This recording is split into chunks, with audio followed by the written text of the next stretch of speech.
변호사 인터뷰 벌써 5번째입니다. 오늘은 소송 분야에서 굉장히 활발하게 활동하고 계시는 변호사님을 한 분 모셨습니다. 자, 여러분, 백국현 변호사님 소개해 드릴게요. 안녕하세요. 법무부의 한울에서 근무 중인 백국현 변호사라고 합니다.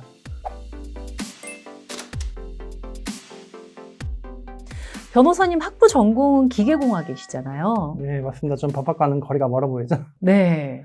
네, 제가 사실 처음에는 과학에 좀 재능이 있다고 생각했어요. 그래서 기계공학과에 가서 어떤 사람들한테 이로운 어떤 기술을 개발하고 싶은 생각이 있었죠. 그런데 이제 수업을 듣다 보니까 그 기술을 개발하는 것도 중요하지만 그런 개발한 기술에 대한 권리를 지키는 역할도 중요하다는 걸 알게 되면서 관심을 가지게 됐거든요. 그러던 중에 이제 그 리트라는 제도가 처음 도입이 됐어요. 그래서 법학 전문대학원에 입학을 해서 그 변호사가 될 수 있는 길이 열렸다는 걸 알게 됐고, 변호사가 될 수 있다는 생각을 하니까 이제 이 길이 내 길이다라는 생각이 들어서 한번 또 관심을 가지고 준비를 시작했죠. 이 리트 시험에 대한 변호사님만의 이 공부법 혹은 학생들에게 추천할 만한 습관? 그런 거 있을까요?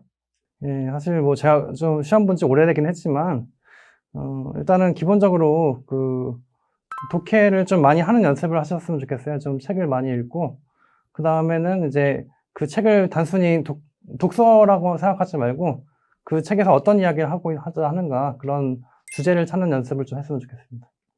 제가 그 다음 수능이 좀 비슷하지 않을까 싶어서 평가원에서 기출된 수능을 좀 많이 풀어왔습니다. 기출문제도 얼마 되지 않지만, 리트 기출문제도 좀 풀어봤고요. 그리고 추리 논증 같은 경우에는 제가 공대를 나와서 그런지 논리적 사고 습관이 좀 있었어요. 어떤 알고리즘이라고 하거든요. 그런 알고리즘에 대한 이해가 있다 보니까 좀 더 쉽게 풀렸던 것 같아요. 변호사님 정량 요소 공개 가능하신가요? 이게 참 너무 좋지 않아서 공개해도 되나 고민은 많이 됐는데 또 이런 정량을 가진 사람도 합격할 수 있다라는 희망을 준 차원에서 한번 공개해 보겠습니다. 네, 제가 학점을 먼저 말씀드리자면 90점 간신히 커트라인입니다. 그리고 토익도 930점. 리트 점수가 제가 처음 응시했을 때 125점이었는데 이번에 이제 제가 들어간 시험에서는 110점을 맞았습니다. 여러분, 여기서 110점은 9리트 110이기 때문에 요즘 여러분 기준으로는 115점이라고 보시면 됩니다. 네, 그래도 아주대학교 로스쿨의 입학 기준으로 생각을 하자면 정량 요소로는 조금 부족한 면이 있는 거는 사실이에요. 그럼에도 불구하고 합격하셨잖아요? 네, 맞습니다. 네. 지금 생각해 볼 때 아주대학교 로스쿨이 백국현 변호사님 합격을 시킨 이유가 뭐라고 생각하세요?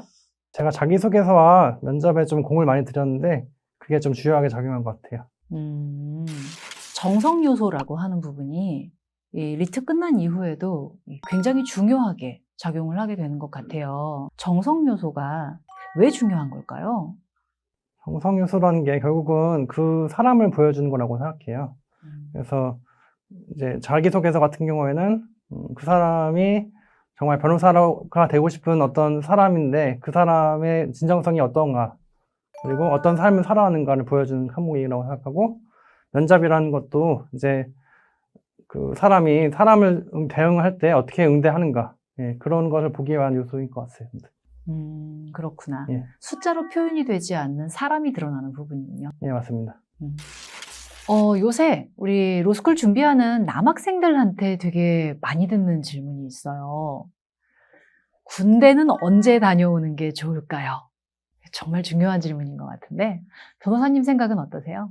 예, 제 생각에는 로스쿨을 마치기 전에 가는 방법도 있겠지만 자신이 있다면 변호사 시험에 합격한 후에 다녀오는 것을 추천하고 싶습니다. 변호사님도 로스쿨 졸업하고 공익법무관으로 다녀오셨죠? 예, 맞습니다. 공익법무관이라는 게 뭐냐면 이제 의사로 생각하면은 공중보건이라고 생각하시면 됩니다.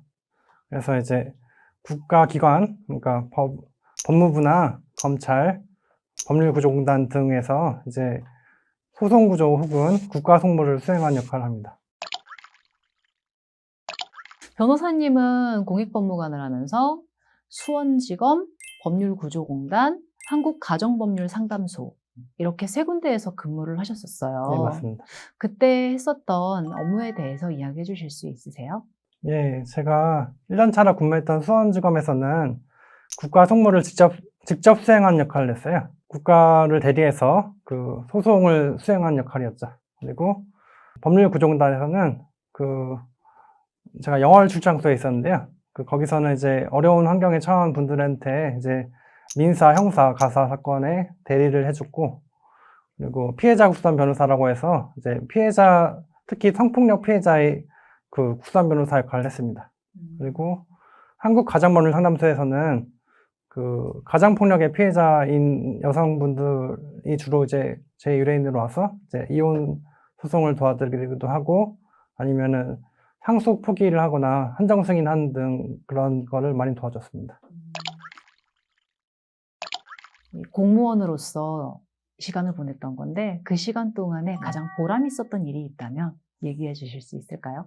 예, 보람 있었던 일이라고 한다면 사실 여러 가지가 있긴 해요. 예, 뭐 피해자 구선 변호사로 일했던 것도 정말 좋은 경험이었거든요. 예, 하지만 이제 개인적으로 가장 기억에 남는 순간은 제가 1년 차로 근무했던 수원지검에서 대한민국을 대리했던 사건이었어요.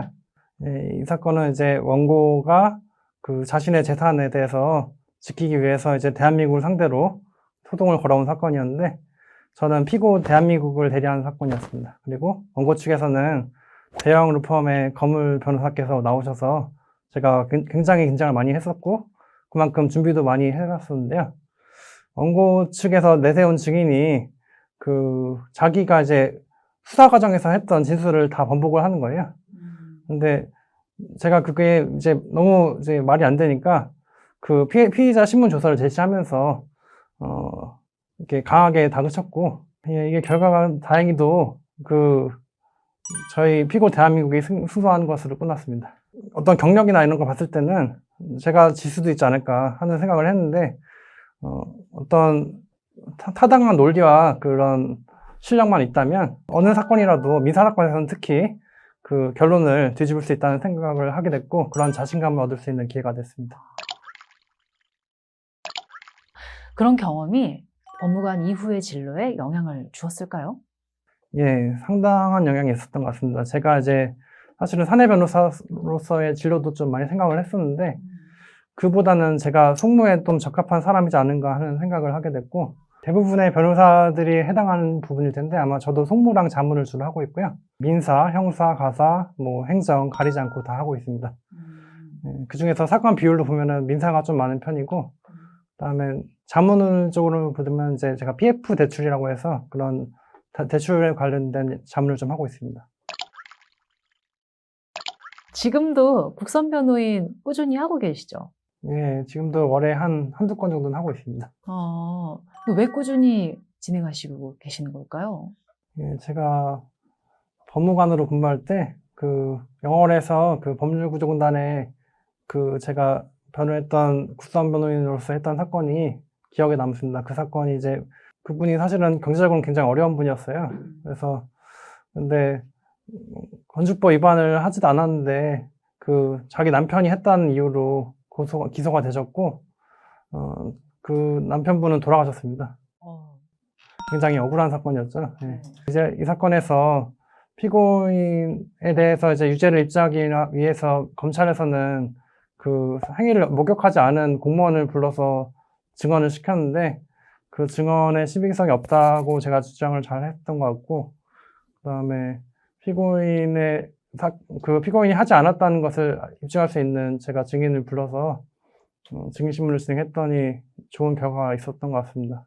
이런 사건을 수행하면서 사실은 제가 그분이 좀 경제적으로 어려우신 분이었는데, 이런 분들도 자신의 어떤 변호인의 조력을 받을 권리, 이거는 좀 보장이 되어야겠다는 생각이 들었고, 그때부터 꾸준히 국선 변호 활동을 하고 있습니다. 백국현 변호사님은 서울중앙지법 조정위원회 조정위원이시기도 해요. 변호사님, 조정이 무엇인가요?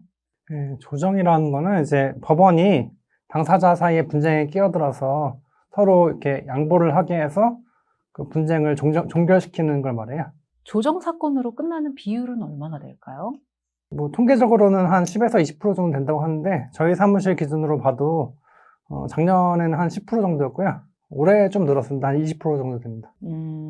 양보로 분쟁을 종료시켰을 때 좋은 점이 있나요?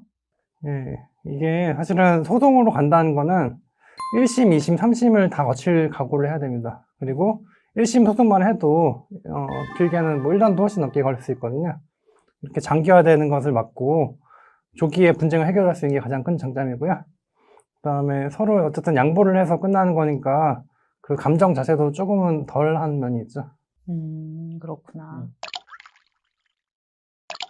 이기기 위해서 변호사한테 꼭 필요한 역량이 있다면 그게 뭘까요? 사실은 하나도 빼놓을 수는 없습니다. 예. 사건을 검토한 능력, 그러니까 사실관계를 장악한 능력이죠. 그리고 법리를 검토한 능력, 그리고 검색해서 이제 그 사건과 비슷한 판례를 찾는 능력, 그리고 서면을 작성하는 능력까지 하나도 빼놓을 수는 없지만 제가 생각하는 가장 중요한 능력을 한다면 역시 사건에 대한 열정이 아닐까 싶습니다. 그 열정을 가지고 들여다봐야 그 사건에서 그 처음 봤을 때는 놓치기 쉬운 그런 쟁점도 잡아낼 수 있다고 생각하고요. 예, 그것이 결국은 승소로 이어지는 지름길이 될 것 같습니다. 현직 변호사로서 이 법조인이 되기 위해 길을 걷고 있는 우리 학생들에게 한 말씀 부탁드립니다. 다양한 이유로 로스쿨에 진학하려는 수험생 여러분, 예, 정말 고생이 많습니다. 이게 사실은 저도 해봐서 알지만 굉장히 쉽지 않은 공부라는 걸 압니다. 리트 시험도 쉽지 않고 또 로스쿨에 들어가서의 그 학업도 쉽지 않고 변호사 시험을 응시하기 위해서 또 노력하는 시간도 쉽지 않을 것입니다. 다만 당부드리고 싶은 거는 여러분이 처음에 왜 로스쿨을 가게 되었는가 그리고 로스쿨 가고자 하는 결심을 왜 하게 되었는가 그런 결심을 다시 새기면서 한번 또 그 자신의 그 마음을 다잡는 계기가 되었으면 좋겠습니다. 네, 저는 이 순간이 굉장히 행운이라고 생각하는 사람으로서 여러분도 이런 행운의 길을 같이 걸었으면 좋겠습니다.